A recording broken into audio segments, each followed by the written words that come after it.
வரஹ்மத்துல்லாஹி வபரகாத்துஹு. அல்ஹம்துலில்லாஹி ரப்பில் ஆலமீன்.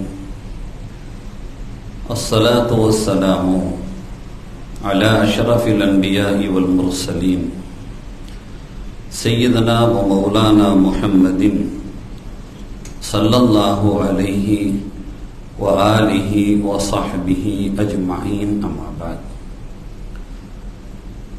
சங்கைக்கும் மிகுந்த மரியாதைக்கும் உரிய அல்லாஹ்வின் நல்லடியார்களே, அருள் நிறைந்த ரமதானுல் முபாரக் சங்கையான பிறை 9 தராவீஹுடைய உயர்ந்த தொழுகையை நாமெல்லாம் இறை ஜமாஅத்தோடு, இமாம் ஜமாஅத்தோடு இறை இல்லத்தில் நிறைவுபடுத்துகிற நன்னசீபை அல்லாஹ் நமக்கு வழங்கினான். அல்ஹம்துலில்லாஹ். அல்லாஹ் இந்த வணக்கம் உள்ளிட்ட ஏனைய ரமதானிய மற்ற வணக்கங்களையும் கபூல் செய்தருள் புரிவானாக. எஞ்சி இருக்கக்கூடிய மிச்ச நாட்களையும் அவன் உகந்த நல் வழிபாட்டில் கழிப்பதற்கும் ஒவ்வொரு இரவும் வழங்கப்படுகிற நரக விடுதலை பட்டியல்களில் அந்த நபர்களாக நாமும் இடம்பெறுவதற்கும் அல்லாஹ் தௌஃபீக் செய்வானாக. சங்கைக்குரிய பெருமக்களே, இன்று 11வது ஜுஸு அது ஆரம்பிக்கப்பட்டு 12வது ஜுஸுவினுடைய கால்வாசி நிறைவாகி இருக்கிறது. சூரத்து தௌபா ஓதப்பட்டது. அடுத்து சூரத்து யூனுஸ் ஓதப்பட்டது. அதற்கு அடுத்து சூரத்து ஹூதை தொட்டிருக்கிறோம். அல்ஹம்துலில்லாஹ். அல்லாஹு சுப்ஹானஹு வ தஆலா இறைமறை குர்ஆனை நிறைவாக ஓதுகிற நன்னசீபை அல்லாஹ் நம் அனைவர்களுக்கும் தந்தருள் புரிவானாக. சங்கைக்குரிய பெருமக்களே, இன்று ஓதப்பட்ட இறைமறை வசனங்களில் ஒரு வார்த்தை, உண்மையாளர்களோடு உறவாட வேண்டும் என்று அல்லாஹ் நமக்கு உபதேசம் புரிகிறான். நமது சகவாசம் என்பது இந்த உலகத்தில் மிகவும் அவசியமானது. இந்த உலகத்தில் யாரும் தனித்து வாழ்ந்து விடவே முடியாது. யாருடைய துணையோடு தான் இந்த உலக வாழ்வை அமைத்துக் கொள்ள வேண்டும். காரணம், அல்லாஹு சுப்ஹானஹு வ தஆலா அவன் தனித்தவன் என்பதனுடைய அடையாளத்தை அவன் இந்த சமூகத்திற்கு உணர்த்தும் முகமாக, தேவையற்றவன் என்கின்ற அடையாளத்தை இந்த சமூகத்தில் நிலைநிறுத்தும் முகமாக அல்லாஹு தஆலா ஏனைய அடியார்கள் யாராக இருந்தாலும் சரி பிறரோடு சார்ந்துதான் இருக்க வேண்டும் என்கின்ற நிலையில் அல்லாஹ் அமைத்து வைத்திருக்கிறான். குல் ஹுவல்லாஹு அஹத். அல்லாஹ் யாருன்னு கேட்டா அவன் தனித்தவன், அவன் தனியா தான் இருப்பான். அல்லாஹு சமத், அவன் தேவையற்றவன். யாரின் பாலும், எந்த வஸ்துவின் பாலும், எந்த ஒரு நிலையின் பாலும் தேவையற்றவன் தான் அவன். ஆனால் மனிதர்கள் அப்படி கிடையாது, தேவை உடையவர்களாகத்தான் இருக்க முடியும். அந்த அடிப்படையில் அல்லாஹ் நமக்கு சொல்கிறான், நீங்கள் இன்னொரு ஆளை சார்ந்துதான் வாழ்ந்து ஆகணும் இந்த உலகத்துல. அப்படி தேவை, நீங்கள் சார்ந்து வாழ்வதற்கு சரியான நபர்களை தேர்ந்தெடுத்துக் கொள்ள வேண்டும் என்று சொல்லுகிறான். சூரா தௌபாவினுடைய 119வது ஆயத்தில் அல்லாஹ் செய்கிற அழகான உபதேசம் இறை விசுவாசிகளுக்கு மாத்திரம். யா அய்யுஹல்லதீன ஆமனூ, விசுவாசிகளேன்னு கூப்பிட்டு சொல்றான். இத்தகுல்லாஹ், நீங்க அல்லாஹுவை தக்வா செஞ்சுக்கிறணும் சொல்லிட்டு, வகூனு மஅஸ் சாதிகீன், சாதிகீன்கள் என்கின்ற உண்மையாளர்களோடு தான் நீங்கள் உறவாட வேண்டும் என்று சொல்லுகிறான். நீங்க ஆகிடுங்கோன்னு அர்த்தம். கூணுன்னு சொன்னா அப்படி ஆயிடுங்கோ. நீங்க அவர்களை சார்ந்திருங்கள் என்று சொல்வது கூட நமது பரிபாஷையின் வார்த்தை தானே தவிர, அதில் இருக்கக்கூடிய வார்த்தைக்கு நேரடியாக சொல்வதானால் நீங்க அப்படி அவங்களோட ஆகிடணும். அந்த மாதிரி அல்லாஹ் சொல்றான். அதனாலதான் இந்த ஆயத்தின் பின்னணியில் முஃபஸ்ஸிர்கள் விளக்கம் தருகிற பொழுது, ஹாலிதூஹும், இந்த சாதிக்குன்னா யாரு தெரியுமா? சிதுக்குங்கிற வார்த்தையிலிருந்து வந்ததுதான் சாதிக்கு. சிதுக்குன்னா உண்மைன்னு அர்த்தம், சாதிக்குன்னா உண்மையாளர்னு அர்த்தம். சாதிகூன் சாதிகீன் அப்படிங்கிறது எல்லாம் பன்மை வார்த்தை, உண்மையாளர்கள் அப்படின்ட்டு. இந்த அல்லாஹ் சொல்ற இந்த சாதிக்கு யாருன்னு சொன்னா, வெளியிலேயும் உள்ளேயும், அந்தரங்கத்திலையும் பகிரங்கத்திலையும் இரண்டிலையுமே உண்மையாளர்களாக இருப்பார்கள். உள்ளொன்றும் புறமொன்றுமாக இருக்க மாட்டார்கள்.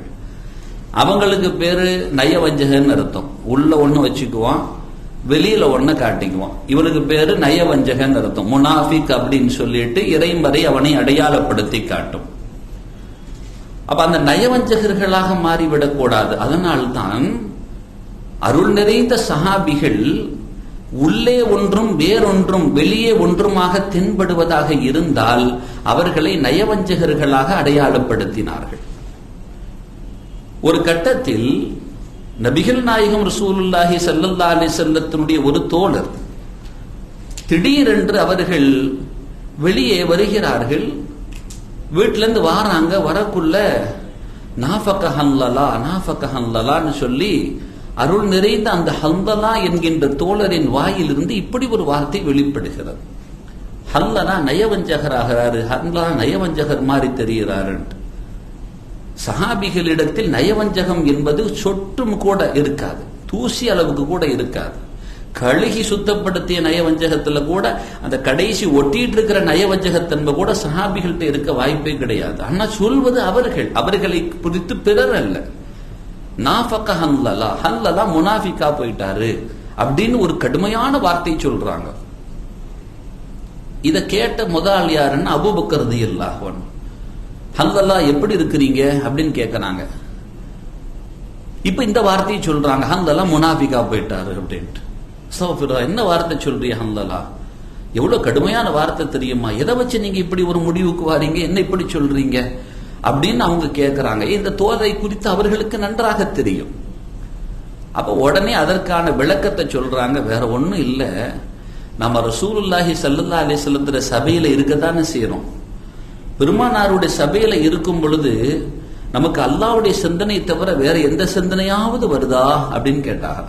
இல்லையே அப்படின்னாங்க. சொர்க்கத்தை பத்தி ரசூலுல்லாஹ் சொல்லும் போது நாம சொர்க்கத்துக்குள்ளேயே போற மாதிரி இருக்கும் பார்த்திருக்கிறீங்களா? அதுக்குள்ளெல்லாம் அந்த காட்சிகளை வர்ணிக்கும் பொழுது அதெல்லாம் நாம அந்த கண்ணால பாக்குற மாதிரியே இருக்கும் பார்த்திருக்கிறீங்களா? ஆமா. நரகத்தை பத்தி சொல்லும் போது அதன் ஜுவாலைகள் எல்லாம் உணர்ற மாதிரி இருக்கும் பார்த்திருக்கிறீங்களா? அவ்வளவு நடுக்கமா இருக்கும்ல. ஆமா. வீட்டுக்கு போன உடனே பொண்டாட்டி யோசனை வந்துருது, பிள்ளைகளுடைய யோசனை வந்துருது, உலகத்தை குறித்த சிந்தனைகள் வருது.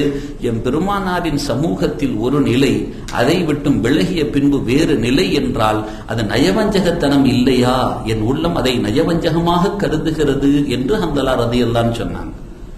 அபூபக்கர் சித்திக் ரலியல்லாஹு அன்ஹு சொன்னாங்க, இதுதான் அளவுகோல் என்றால் அந்த அளவுகோலுக்குள்ளால் அநேகமானவர்கள் அகப்பட்டு விடுவார்களே.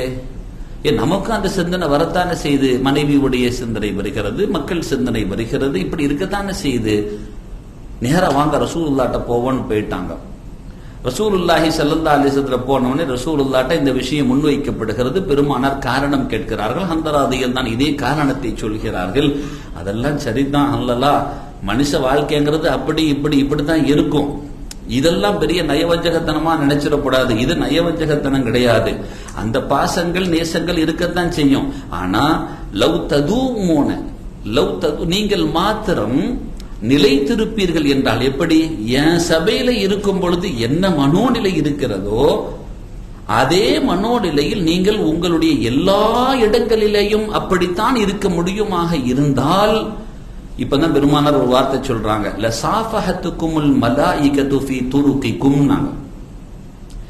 மலக்குகள் உங்ககிட்ட வந்து நீங்க நடந்து போற வார வழியில உங்ககிட்ட மலக்குகள் வந்து முசாபஹ செய்ய ஆரம்பிச்சிருவாங்கன்னாங்க. அப்படிப்பட்ட பாக்கியம் கிடைத்து விடும் நாங்க. அதனால மனித நிலைகள் அப்படி இப்படி இருக்கும். இது நயவஞ்சகத்தனமாக அடையாளப்படுத்த முடியாது என்று சொன்னார். சஹாபிகள்கிட்ட இதுவே நயவஞ்சகமாக தெரிந்திருக்கிறது. அப்படின்னா நாமெல்லாம் மோமின்னு சொல்லவே முடியாது.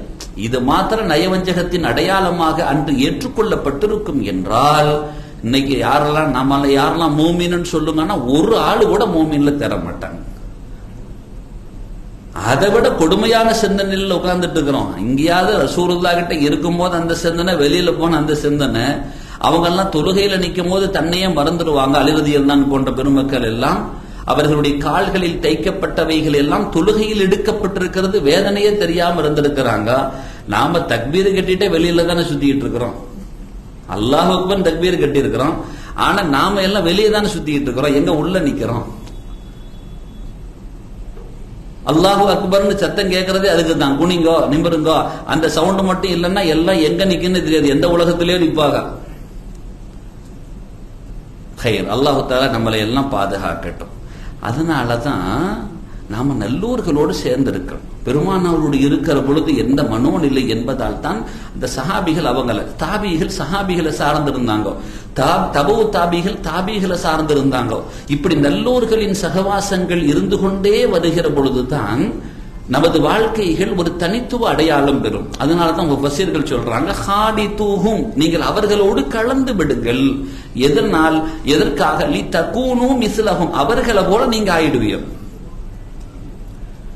உதாரணத்துக்கு பாருங்களேன், ரசூலுல்லாஹ்வோட சங்கமமாகி இருந்த அபூபக்கர் சித்திக் ரலியல்லாஹு அன்ஹு, அபூபக்கர் சித்திக் ரலியல்லாஹு அன்ஹு அவர்கள் ஏகத்துவத்தை எடுத்தோதிய அந்த தருணத்தில் ஆரம்ப கட்டத்தில் அவர்களுடைய இல்லத்தில் வணங்குவதற்கு அல்லாஹ்வை தொழுவதற்கு தடை செய்கிறார்கள் எதிரிகள். ஒரு கட்டத்தில் நீண்ட நெடிய செய்திகள், ஒரு கட்டத்தில் இல்லத்தில் இருந்து வெளியேறி விடுகிறார்கள். நான் பேசாம போறேன், என் ரப்ப வணங்குறதுக்கு கூட எனக்கு சுதந்திரம் இல்லைன்னா இதெல்லாம் ஊரா இங்கேயா உட்காரணும், என்னாலெல்லாம் இங்க உட்கார முடியாது, என் ரப்பு வேணுமா, நான் இருக்கும் இடங்களும் என் சுகங்களும் வேணுமா என்றால் என் ரப்பு தான் வேணும், நான் கிளம்புறேன்னு வெளியே கிளம்பிட்டாக. ஊரினுடைய எல்லை பகுதியில் ஒருவர் சந்திக்கிறார், அப்படியே பார்க்கிறார். அபூபக்கர், ஆமா என்ன எங்க போறியோ, சின்ன சாமான கையில வச்சு எங்க போறியோ, நான் ஊரை விட்டு போறேன் அப்படின்னா. இன்னைக்கு நாம ஏப்பா தொழலன்னு கேட்டா சூழல் சரியில்லைங்க அதனால தொழலன்னு சொல்றோம், அங்க உள்ள நிலைமை சரியில்லைங்க அதனால தொழலன்னு சொல்றோம். அவ ஊரே வேணான்னு கிளம்பி போறாங்க, என்ன வணங்குறதுக்காக தடை செய்யறாங்க. நான் அழகா ஓதுவாக, சத்தமா ஓதுவாக. அவ ஓத ஆரம்பிச்சுட்டாங்கன்னா சுத்தி எல்லா பக்கத்துள்ளா எல்லாம் வந்துடுறாங்க, நின்றுறாங்க. எதிரிகள் இதனால் எச்சரித்து அவர்களை அமைதியா இருக்கணும்னு சொல்லி எச்சரிக்கை பண்றாங்க. ஐயோ வேணான்னு கிளம்பி போகும் பொழுது வழியில இடையில சந்திக்கிறாரு அந்த ஊரினுடைய முக்கியஸ்தர். இங்க வாங்க, எங்க போறியோன்னாங்க. நான் கிளம்புறேன், இந்த ஊர்ல எல்லாம் நான் இருக்க மாட்டேன் அப்படின்னாங்க. உங்களை மாதிரி எல்லாம் போக கூடாது, உங்களை மாதிரி எல்லாம் ஊரை விட்டு போக கூடாது. ஏன் தெரியுமா? இன்னக்கல தசீலுர் ரஹ்மான்னாங்க. நல்ல கவனிக்கணும், ஒரு வார்த்தையை சொல்றாங்க, இன்னக்கல தசீலுர் ரஹ்மா. நீங்க யாரு தெரியுமா? இனபந்துக்கள் எல்லாம் சேர்ந்து வாழ்ந்துகிட்டு இருக்கிற ஆள், உறவுகளை துண்டிச்சு வாழ்ற ஆள் கிடையாது. உங்க உறவுகளை எல்லாத்தையும் சேர்த்து வாழ்றியோ, எல்லாத்தையும் இணைச்சு வாழ்றியோ, இணக்கமா வாழ்ந்துகிட்டு இருக்கிறியோ. ஒரு தஹ்மீலுல் கல்ல, எவ்வளவு கஷ்டங்கள் எல்லாம் சுமக்குறிய நீங்க. ஒரு தக்ஸிபுல் மஅதூம, பெரிய வியாபாரியவோ, முடியாத ஆட்களுக்கெல்லாம் அவதான் உழைச்சு கொடுப்பாங்க. ஏமா உங்களால முடியலமா, வீட்டுல ஏனம்மா காசு இருக்க கொஞ்சம் தாங்கம்மா, உங்களுக்காண்டி நான் உழைச்சிட்டு வரேன்னு அவட இதை வாங்கி இவ உழைச்சிட்டு வருவாங்க. யாராவது கஷ்டப்பட்டா அவளுக்கு போய் இவ போய் உதவி செய்வாங்க, உபகாரம் பண்ணுவாங்க. சத்தியத்தை யாரு அங்க எங்கேயாச்சும் விவகாரம் ஏற்பட்டு இன்னொருத்தன் பாதிக்கப்படுவான்னு சொன்னா, பாதிக்கப்பட்டவர்களுக்கு துணை நின்று எவன் பாதிப்பை உருவாக்கினானோ அவனுக்கு எதிராக களமாடி அங்க சத்தியத்தை நிலைநாட்டுற ஆள், அப்படிப்பட்ட ஆளு. இப்படிப்பட்ட ஆள் நீங்கெல்லாம் போலாமா? இந்த ஊர்ல நீங்கெல்லாம் இருக்கிறது பொக்கிஷம், போகக்கூடாது, போங்க, திரும்ப ரிட்டர்ன் போங்கன்னு வீட்டுக்கு அனுப்புறாங்க. சரி, அது ஒரு செய்தி. அதற்கு பிறகு நடந்ததெல்லாம் ஒவ்வொரு நிகழ்வுன்னு வைங்களேன். இந்த வார்த்தைகள் யாருக்கு புழங்கப்பட்ட வார்த்தைகள் தெரியுமா? இதற்கு முன்னால் ஹிரா மலை குகையில் இருந்து பெருமானார் ஜம்மிலூனி ஜம்மிலூனின்னு அந்த ஜிப்ரீல் அலைஹிஸ்ஸலாம் வேத வசனத்தை கொடுத்த அந்த சுருதி நாதம் தாங்க முடியாமல் அப்படியே திடுக்கத்தோடு போர்த்துங்கள்னு ஹதீஜா அம்மையாருடைய வீட்டுக்கு ரசூலுல்லாஹ் உள்ள வரும் பொழுது ஸல்லல்லாஹு அலைஹி வஸல்லத்துக்கு 1 2 3 4 5 6 7 போர்வைகளை எப்படி போர்த்தி விட்டாங்க ஹதீஜா அம்மையார். நடுக்கம் அப்படி போத்திக்கிட்டு படுக்க வச்சுட்டு ஒரு வார்த்தை சொல்றாங்க. என்ன வார்த்தை தெரியுமா? கல்லா வல்லாஹி மா யுஹ்ஸீக அல்லாஹு அபதா, உங்களை ஒரு நாளும் அல்லாஹ் கைவிட மாட்டான். ஏன் தெரியுமா? இன்னக லதஸிலுர் ரஹ்ம, நீங்க உறவுகள் எல்லாம் சேர்ந்து வாழ்ற ஆளு. வ தஹ்மீலுல் கல்ல, கஷ்டத்தெல்லாம் சுமந்து இருக்கிற ஆளு. வ தக்ஸிபில் மஅதூம வ துஈனு அலா நவாயிபில் ஹக்கி என்று அடுக்கடுக்காக ஹதீஜா நாயகி பெருமானாருக்கு என்ன வார்த்தையெல்லாம் சொன்னாங்களோ அந்த வார்த்தையை அப்படி அபூபக்கர் ரலியல்லாஹு அன்ஹு அந்த தோழர் சொல்கிறார். ஹாலிதூஹும் நீங்கள் அவர்களோடு கலந்து விடுங்கள். காரணம் லிதகூனு மிஸ்லஹும் அவர்களை போன்று நீங்கள் ஆகிவிடுவதற்காக. அந்த மாதிரி நம்மளை மாத்தி கொடுத்துரும். ஒரு இரும்பு கம்பி நெருப்போடு சகவாசம் கொள்கிறது. அதை பழுக்க காய்ச்சி வெளியே எடுக்கிற பொழுது நெருப்பா இரும்பா நெருப்பா இரும்பா என்று ஒரு வித்தியாசம் காண முடியாத அளவுக்கு தன்னை நெருப்பாகவே மாற்றி விடுகிறது. அது அங்கிருந்து விலகி நின்ற கொஞ்ச நேரத்தில் அப்படியே அது தன்னுடைய நிலையை காட்ட துவங்குகிறது. நான் இரும்புதான், இவ்வளவு நேரம் கொண்ட சகவாசத்தின் வெளிப்பாடாகத்தான் கனல் தெரிக்க இருந்தேன், ஆனால் நான் இரும்புதான் என்று அது விலகி நிற்கிற பொழுது காட்டுகிறது. மீண்டும் உள்ளே சொருகி வைத்தால் மீண்டும் அது கனல் தெரிக்கும் நெருப்பாகவே மாறிவிடுகிறது. நல்லூர்களின் சகவாசத்தில் இருக்கிற பொழுது நிச்சயமாக வாழ்வுகள் எல்லாம் ஜொலித்து போய்விடும். எனவே தான் இமாம் ஷாஃபி ரஹிமஹுல்லாஹ் சொன்னாங்க, இந்த உலகத்துல மாத்திரம், இந்த உலகத்துல ஒரு 3 காரியத்திற்காக நான் இருக்கிறேன். அல்லாஹுவை வணங்குறோம் இல்லையா, தொழுகிறோம்ல, இந்த தொழுகைன்னு ஒண்ணு வச்சுட்டான்ல, அது இரவுல நின்று இரவோடு முனாஜாத்து செய்யறேன் இல்லையா, அல்லாட்ட பேசுறேன் இல்லையா, அவன்கிட்ட பேசுறதுக்கு எனக்கு ஒரு நேரத்தை தந்துட்டான். என்கிட்ட கேட்கறது ஆள் உண்டா, வாங்கணும், என்கிட்ட பேசுறதுக்கு என்ன கூப்பிடுறான் இல்லையா, அந்த 2. 3வது நல்லூர்களின் சகவாசம். இந்த 3ம் இல்லாதிருக்குமே ஆனால் நான் இன்றே மரணித்து போகத்தான் ஆசைப்படுவேன். நான் எனக்கு வாழவே பிடிக்கல. இந்த 3ம் இருப்பதால் இந்த உலகத்தில் நான் இருக்க ஆசைப்படுகிறேன். நான் அவ்வளவு சுத்தமானது. ஹுகமாக்கள் சொல்லுவாங்க, அஸ்ஹாபுல் கஹ்ஃபோட இருந்த நாய் சொர்க்கத்துக்கு போச்சு இல்லையா, போகுதுன்னு நல்ல ஸல்லல்லாஹு சொல்றாங்க. அது சொர்க்கத்திற்கு தகுதியானது. வடிகட்டுன நஜீஸ் அது நாய். நம்மளை தொட்டுச்சுன்னா, ஈரத்தோட பட்டுச்சுன்னா 7 முறை கழுகணும், 1 முறை மண்ணை வச்சு தேய்ச்சி கழுகணும். இவ்வளவு ஐனுன் நஜாஸ், ஐனுன் நஜீஸும் வாங்க. நஜீஸ்ல அது அது அதுக்கு முன்னால இந்த 4 கால் அது கிடக்காது, அது பக்கா நஜீஸ். அதுக்கு அடுத்து எடுத்துக்கிட்டா நாய். இது பட்டா இப்படி கழுகணும். ஆனா அந்த நாய் கூட அஸ்ஹாபுல் கஹ்ஃபுகளோட தன்னுடைய நேரங்களை அமைத்துக் கொண்டு கடைசி வரைக்கும் அவர்களுக்காகவே உயிர் நீத்த காரணத்தினால் அல்லாஹ் அந்த அஸ்ஹாபுல் கஹ்ஃபுடைய நாயை சொர்க்கத்திற்குள்ளால் நுழைப்பான்னு ஸல்லல்லாஹு அலைஹி வஸல்லம் சொன்னாங்க. ஒரு நாய்க்கு அந்த வாய்ப்பு கிடைக்கிறது, நமக்கா கிடைச்சிடாதுப்பா. அதனால நீ பாவம் செய்யக்கூடியவனாக இருந்தால் கூட தயவு செய்து நல்லோர்களோடு தொடர்பாக இரு. கொஞ்சம் கொஞ்சமாக பாவங்கள் உன்னை விட்டு அகன்று நீ மரணிக்கிற பொழுது தௌபத்துன் நசூஹா உனக்கு கிடைக்கும் என்று பெருமக்கள் சொல்வார்கள். கௌசுல்லாஹ் முஹியுத்தீன் அப்துல் காதர் அல் ஜீலானி கத்தஸல்லாஹு ஸரஹு சொல்லுவாங்க, என் பிள்ளைகளே நான் சொல்வதை கேளுங்கள், என் சபைகளை நீங்கள் விட்டு விடாதீர்கள், வாருங்கள், அல்லாஹ் உங்களுக்கு மரணிப்பதற்கு முன்பாக தௌபத்துன் நசூஹாவை தர வேண்டும் என்று நான் ஒவ்வொரு தருணங்களிலும் அல்லாஹ்விடத்தில் கேட்கிறேன்னு சொல்லுவாங்க. இந்த ஆயத்தை மையப்படுத்தி சங்கைக்குரிய பெருமக்களே, அல்லாஹ் நமக்கு தந்திருக்கிற அற்புதமான பாக்கியம் நல்லோர்களின் தொடர்பு. பெருமானார் சொன்னாங்க, ஹாமிலில் மிஸ்க். ஒரு மோமினுக்கு உதாரணம் ஹாமிலில் மிஸ்க். அவ எப்படி தெரியுமா, அத்தர் வியாபாரியோட கலந்திருக்கிற மாதிரி. ஒண்ணு அதை பெற்றுக்கொள்ள முடியும், அல்லது அங்கிருந்து லேசாக தொட்டுக்கொள்ளும், இல்லை என்றால் அதன் வாடையாவது நமது மூக்கு நுகர்ந்து கொள்ளும். அதே இல்லாமல் கொல்லப்பட்டறையில போய் உட்கார்ந்தா அதன் ஜுவாலைகள் நம்மீது பட்டு அது நம்மை கரிக்க கூடும், அல்லது அதன் ஜுவாலைகளை பெற்றுக்கொள்ளக்கூடும். இல்லை என்றால் உஷ்ணத்திலாவது கொஞ்ச நேரம் இருந்த சூழல் உருவாகும். அந்த நாத்தத்தை பெற்றுக்கொண்டு தான் வெளியே வர வேண்டும். எனவே நீங்கள் ஹாமிலுல் மிஸ்கோடு இணைபவர்களாக இருக்கணும் வாங்க ஸல்லல்லாஹு அலைஹி வஸல்லம் நமக்கு சொல்லி காட்டுவார்கள். ஹைர், ரசூலுல்லாஹ் சொல்லும் போது கூட லா துஸாஹிபு இல்லா மூமினா, நீ கூட்டாளி எடுக்கிறதா இருந்தா மூமினான கூட்டாளி எடுத்துக்கப்பா, அந்த சாதிக்கான நண்பர்கள் கூட்டாளி எடுத்துக்கோ. அதை தாண்டி கூட்டாளியை நீ வச்சிடாத. ஏன் தெரியுமா, நாளைக்கு மறுமையில் அல் அஹில்லாஹு யௌமஇதின் பஅதுஹும் லிபஅதின் அது இல்லல் முத்தகீன் அல்லாஹ் சொல்வான். நாளைக்கு மறுமையில நல்ல கூட்டாளிகளை தவிர்த்து கெட்ட கூட்டாளிகளை பெற்றவர்கள் எல்லாம் அங்கும் உங்களுக்கு அவன் விரோதியாகத்தான் நிற்பான், அங்கேயும் உங்களுக்கு எதிரியாகத்தான் நிற்பான். இறைமறை குர்ஆனின் ஒரு வாக்கியம் உங்களுக்கு நினைவு இருக்கும், நான் அதை மாத்திரம் சொல்லி நிறைவுபடுத்துகிறேன்.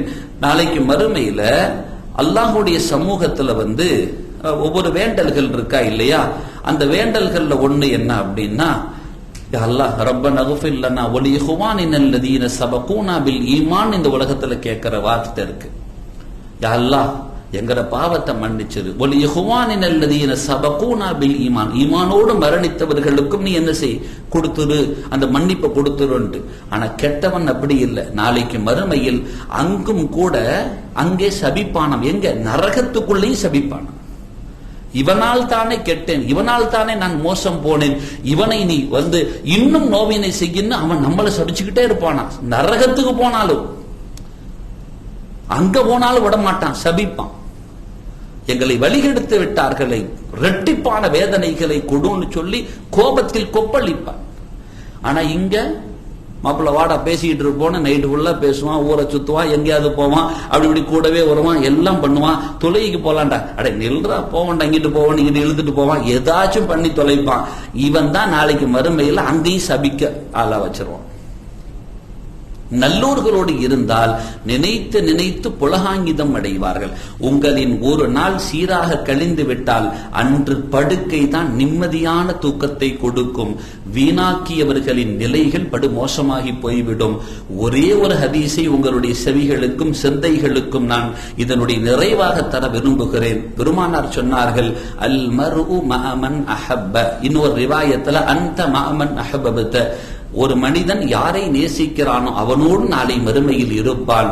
நீ யாரை நேசிப்பாயோ அவனோடு நாளை மறுமையில் இருப்பாய் என்று பெருமானார் சொன்ன வார்த்தைக்கு கிடைத்த சந்தோஷத்தை போன்று சஹாபிகளுக்கு வாழ்க்கையில் வேறு எந்த ஹதீஸிற்கும் அவ்வளவு பெரிய சந்தோஷம் கிடைக்கவில்லை. காரணம், நாங்கள் அல்லாஹ்வையும் நேசிக்கிறோம், அவன் தூதரையும் நேசிக்கிறோம். ஹதீஸை அறிவிப்பு செய்யக்கூடிய அனஸ் ரலியல்லாஹு அன்ஹு சொல்வார்கள், கூட 2 பேரை உதாரணத்துக்கு சேர்த்துக்கிட்டாங்க. நிறைய பேரை சொல்லலாம். உதாரணத்திற்கு பெருமானாரோடு முடிந்து விடாது. நான் உஹிப்பு அபா பக்கர் வ உமர், அபூபக்கர் ரலியல்லாஹு நேசிக்கிறேன், உமர் ரலியல்லாஹு நேசிக்கிறேன், இவங்களை எல்லாத்தையும் நான் நேசிக்கிறேன். அவர்களை போன்று நான் அமல் செய்யாவிட்டாலும் என் உள்ளமெல்லாம் அவர்கள் நேசத்தை நிறைத்து வைத்திருக்கிறதுன்னு சொன்னாங்க. பார்த்தீங்களா? நாளை மறுமையில் நாம் யாரோடு இருக்க வேண்டும் என்று முடிவு செய்து இந்த உலகத்தில் தோழமை கொள்ள வேண்டும் என்ற அந்த செய்தியை இந்த ஹதீஸை முன்படுத்தி நமக்கு பெருமக்கள் போதனை செய்வார்கள். ஒருவரோடு நாம் தோழமை கொள்ளணும், இந்த ஹதீஸை முன்னக்க வைங்கோ. இவன் நாளைக்கு மறுமையில நமக்கு சாதகமா வருவானா பாதகமா வருவானான்னு பார்த்துட்டு, மாப்பிள்ள நம்ம 2 பேரும் ஃப்ரெண்ட்ஷிப்பா இருப்போமான்னு கேட்டுக்கோ. இவன் விவகாரமான ஆளுதான்னா ஆளை விட்டுடுறான்னு கிளம்பி போய்கிட்டே இருக்கணும். அல்லாஹ் நம் அனைவர்களையும் நல்லோர்களோடு தொடர்பாக்கி வைப்பானாக. உயர் சொர்க்கத்திலும் அந்த மேன்மக்களோடையே நம்மை அமர்த்துவானாக. ஆமீன் யா ரப்பல் ஆலமீன். வ ஆகிர் தஅவானா அனில் ஹம்துலில்லாஹி ரப்பில் ஆலமீன். வஸ்ஸலாமு அலைக்கும் வ ரஹ்மத்துல்லாஹி வ பரகாத்துஹு. சுப்ஹானல்லாஹி வ பிஹம்திஹி அதத خلقه ورضا نفسه وزنة عرشه ومداد كلماته. سبحان الله وبحمده سبحانك اللهم وبحمدك أشهد أن لا إله إلا أنت وأتوب إليك. سبحان ربك رب العزة عما يصفون وسلام على المرسلين والحمد لله رب العالمين. صلى الله على محمد صلى الله عليه وسلم. صلى الله على محمد صلى الله عليه وسلم. صلى الله على